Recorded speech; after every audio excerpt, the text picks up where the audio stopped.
It's been a while. Of course. Go ahead. Oh. Now there's a question I wasn't expecting. Very well. I'll tell you what I know once more. The once renowned Raiden Gokuden, comprised of 5 branches. Amenoma, Futsu, Ishin, Hyakume, and Senju. The art of forging practiced by these 5 clans was first taught to them personally by the almighty Shogun. Over time, the 5 branches diverged from one another as generations of bladesmiths honed and perfected their craft until they became 5 distinct traditions. Most of the great swordsmith clans of old have since fallen into decline, and for a long time, only the Amenoma branch kept its art alive.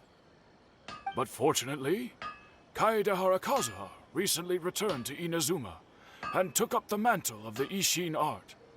Now, 2 clans remain of the original Gokuden 5. If my memory serves me right, you yourself were present when he forged the Ishin blade. Oh, yeah, we were! Paimon remembers that now.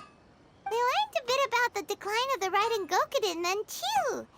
It seems like such a shame. That, my friends, is a tragic tale indeed. In fact, this was not made known to me for most of my life. All these years, I knew of those great clans' demise, but never the cause. Only recently, when the question was on my mind, did I ask Kaedehara Kazuha about this. He told me that, as we are both heirs to a branch of the Raiden Gokuden, it was right that I should know the truth. There is no harm in telling you, but I must warn you. It is a dark and sorrowful tale. The Raiden Gokuden were the targets of a murderous rampage by a vengeful bladesmith. Vengeful? Why? 400 years ago, so I'm told, there was a catastrophic malfunction in Tatarasuna's furnace. One brave swordsmith heard the commotion and chose not to flee, but he rushed to the scene, hoping to prevent a disaster. Tatarasuna was home to a state-of-the-art forging and smelting operation in that day, and overseeing it was the armory officer. His surname was Niwa, though he had family ties to the Kaedehara clan. Knowing that they had just one chance to save countless lives, Mr. Niwa and the swordsmith leaped together into the furnace. The furnace quickly stabilized, but neither of them made it out.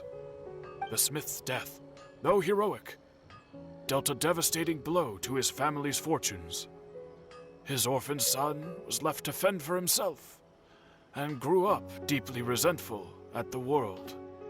In his heart, the whole of Inazuma was culpable in his tragedy.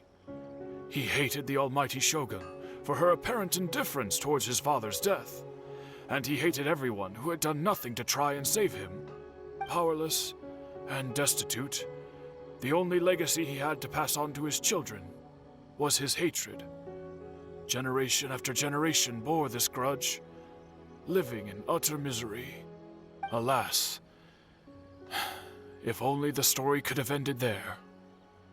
But 100 years ago, the then head of this family reached the end of his wits. He could bear their fate no longer, and yet he could do nothing to change it.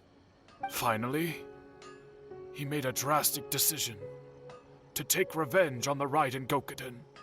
In doing so, he sought to vent his pent anger and shake the very foundations of Inazuma's forging industry.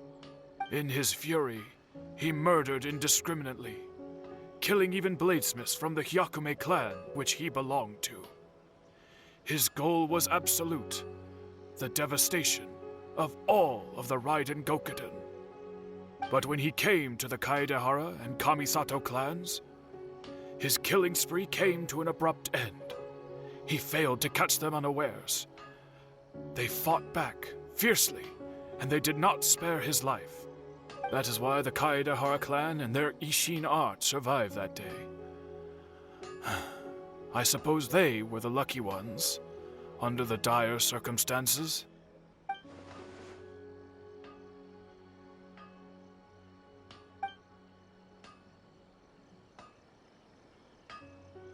Was there anything else you wanted to ask? Kazuha? Why, yes. Just yesterday, in fact. We spoke for a while over some tea. He seemed well.